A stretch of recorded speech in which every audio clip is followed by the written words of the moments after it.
Assalamualaikum warahmatullahi wabarakatuh.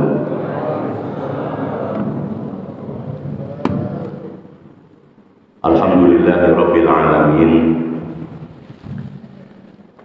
Wassalatu wassalamu ala asyrafil anbiya'i wal mursalin Sayyidina Muhammadin wa ala alihi wa sahbihi ajma'in. Rabbi shrah li sadri wa yassir li amri wahlul 'uqdatam min lisani yafqahu qawli, amma ba'du. Yang sangat kami hormati para jamaah muslimin dan muslimat rahimakumullah, bersyukur kehadirat Allah Subhanahu wa ta'ala sampai malam hari ini Allah masih memberikan kekuatan kepada kita sekalian, kekuatan melakukan ibadah puasa dan kekuatan melaksanakan ibadah sholat tarawih. Malam hari ini adalah malam yang keempat. Tentu mudah-mudahan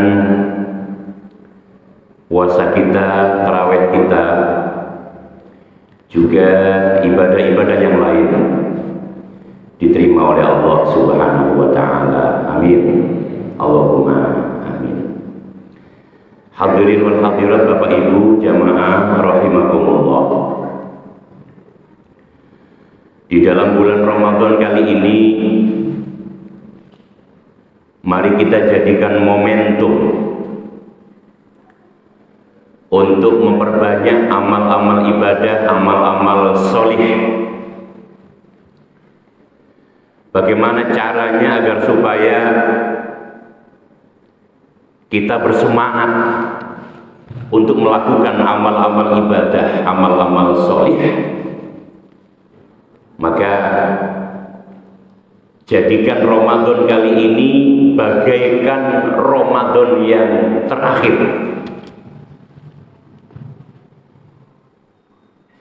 Anggap Ramadan kali ini adalah Ramadan yang terakhir bagi kita. Karena kita tidak ada yang bisa menjamin apakah kita bertemu lagi dengan Ramadan yang akan datang. Umur kita milik Allah Subhanahu wa ta'ala. Nah, agar supaya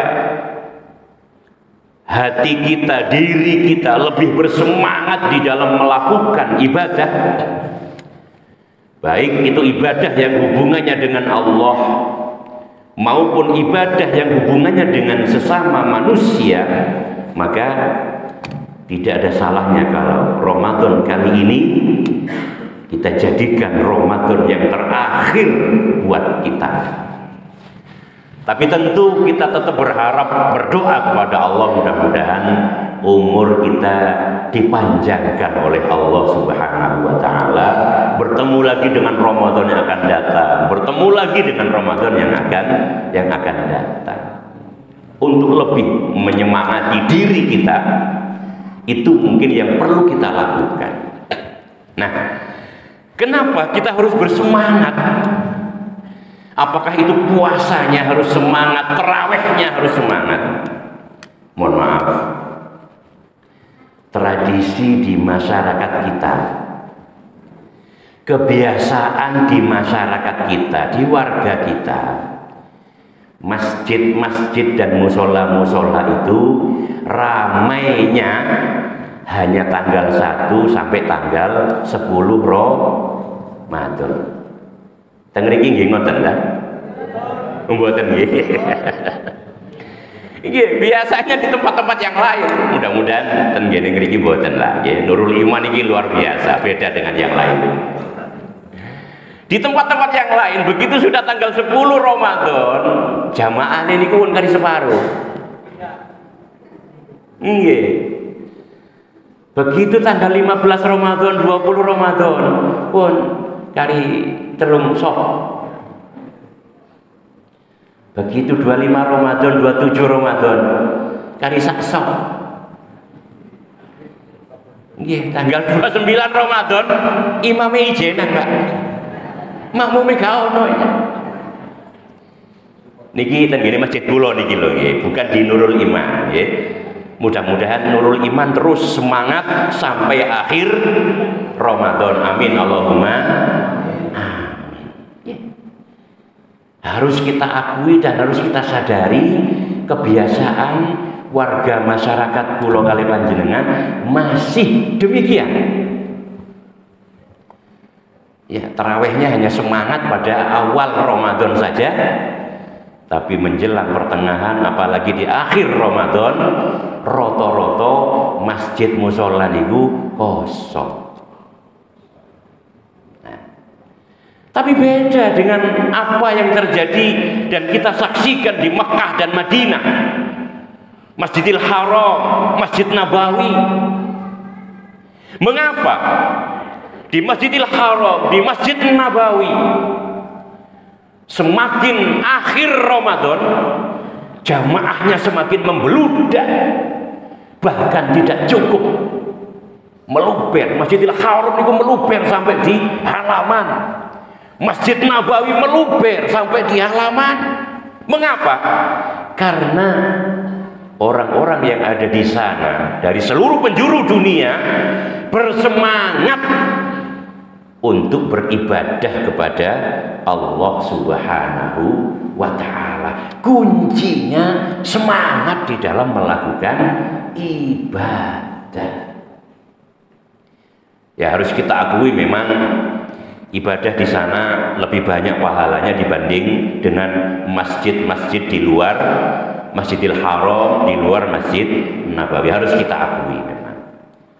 Sehingga mereka penuh semangat untuk melakukan ibadah. Akan tetapi di Indonesia, di Jawa Timur, di Surabaya, jangan kalah dengan mereka yang ada di Mekah maupun di Madinah. Ini yang harus kita contoh.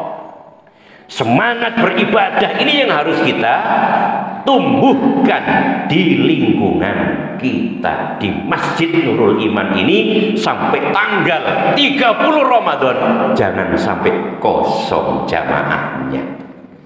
Sanggup nopo sanggup nih? Kok suarane adem ayem ini? Mesti ini semangat, sanggup. Sanggup nopo sanggup? Alhamdulillah. Mungkin-mungkin ini dicatat kali Gusti Allah menjadi amal soleh kulolan panjenengan sedoyo. Berjanji ya, berjanji di hati kita masing-masing, berjanji di hadapan Allah Subhanahu wa Ta'ala untuk meramaikan Masjid Nurul Iman ini sampai akhir Ramadan. Ngoten Bu nggih? Pak, ngoten Pak nggih? Oh. Ini yang pertama. Terus untuk menumbuhkan semangat ibadah kula kali panjenengan, jadikan Ramadan kali ini Ramadan yang terakhir untuk kita. Tapi kita tetap berdoa kepada Allah, mudah-mudahan dipanjangkan umur kita bertemu dengan Ramadan selanjutnya. Amin Allahumma amin. Ingkang nomor kali yang harus kita ketahui secara mendalam di hati kita masing-masing, agar supaya tumbuh semangat, agar supaya tumbuh terginas ya, di dalam melaksanakan ibadah. Janji Allah Subhanahu wa Ta'ala, janji Allah di dalam hadis qudsinya, fa innahu li wa ana ajzi bihi. Barang siapa yang melakukan puasa, li kata Allah, hanya karena aku mengharap ridhoku, hanya karena Allah, wa ana ajzi bihi, Allah yang akan memberikan pahala. Tidak ada yang tahu besaran pahala yang dijanjikan Allah kecuali Allah Subhanahu wa taala. Sapiro gedene ganjarane poso Ramadan gak ono wong sing ngerti. Malaikat Jibril boten ngerti, sedaya malaikat yang ada di langit boten ngerti, illallah. Saking gedene ganjaran hanya Allah yang tahu. Kalau amal ibadah yang lain niki ditunjukkan ganjarannya kali Gusti Allah.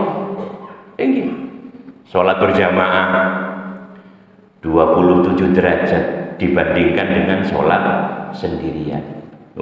27 derajat ditunjukkan, ditudukno oleh Gusti Allah ganjaran. Ngaji Al-Quran satu huruf dibalas oleh Allah dengan 10 kebaikan. Kalau 2 huruf 20 kebaikan. Kalau 3 huruf 30 kebaikan. Kalau 1 juz, kalau khatam Al-Quran, Masya Allah tinggal mengalihkan. Pahalanya ditunjukkan oleh Allah Subhanahu wa ta'ala untuk ibadah-ibadah yang lain. Ya. Demikian pula ibadah sholat tarawih misalkan, malam pertama ya ganjarannya pahalanya beda dengan malam kedua beda pahalanya dengan malam ketiga. Itu diterangkan di dalam kitab Durratun Nasihin, mungkin kalau tidak keliru ya, dijelaskan seperti itu. Akan tetapi pahala puasa Ramadan hanya Allah yang tahu dari besarnya pahala puasa Ramadan. Sehingga para ulama salafun sholih menyarankan kepada kita, walaupun kita dalam posisi diperbolehkan untuk mokel, tidak berpuasa, dianjurkan oleh para ulama salafun sholih, kalau memang kita masih kuat berpuasa, lanjutkan puasa, jangan sampai mokel. Contohnya misalkan kita dalam perjalanan dari Surabaya menuju Jakarta, boleh kita mokel, boleh, karena dalam perjalanan ya dalam perjalanan tidak apa-apa kita mokel, tidak berpuasa, tapi wajib mengganti pada bulan yang lain selain Ramadan. Di bulan Syawalnya wajib mengqadha, mengganti. Akan tetapi manakala kita sanggup dan mampu terus berpuasa selama di perjalanan, lebih baik kita berpuasa, jangan mokel, walaupun itu diperbolehkan. Karena apa? Pahalanya tidak sebanding. Pahala yang kita dapatkan tidak sebanding antara puasa di Ramadan dengan puasa di luar Ramadan. Tidak ada seujung kukunya bandingannya.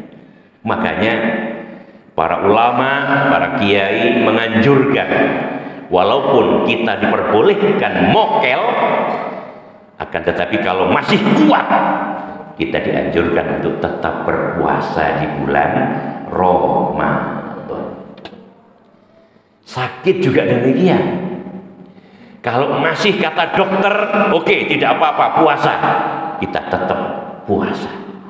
Tapi kalau sudah kata dokter, mokel sajalah, nanti tambah parah penyakitnya, nah baru kita mokel. Ini lagi-lagi pahala puasa Ramadan ini tidak ada yang tahu besarannya, illallah, kecuali Allah Subhanahu wa ta'ala. Nah, bagaimana dengan amal-amal ibadah yang lain selain berpuasa? Tentu kita semua tahu pahalanya akan dilipat gandakan oleh Allah Subhanahu wa ta'ala hingga 700 kali lipat. Sedekah 1 nasi bungkus sama dengan 700 bungkus. Bagaimana kalau sedekah 200 nasi kotak? Waduh, tidak bisa ngitung, harus pakai kalkulator. Ya. Dari besarnya pahala yang dijanjikan oleh Allah Subhanahu wa ta'ala. Makanya tingkatkan amal-amal ibadah kita, hubungannya dengan Allah kita tingkatkan, hubungannya dengan sesama manusia kita tingkatkan, mumpung kita bertemu dengan bulan Ramadan. Mudah-mudahan Allah Subhanahu wa Ta'ala membuka hati kita, memberikan hidayah kepada kita semua, sehingga kita mampu memanfaatkan Ramadan kali ini dengan sebaik-baiknya. Amin. Allahumma amin. Demikian yang bisa kami sampaikan, kurang lebihnya mohon maaf. Wallahul muwaffiqil aqwamit thoriq. Wassalamualaikum warahmatullahi wabarakatuh.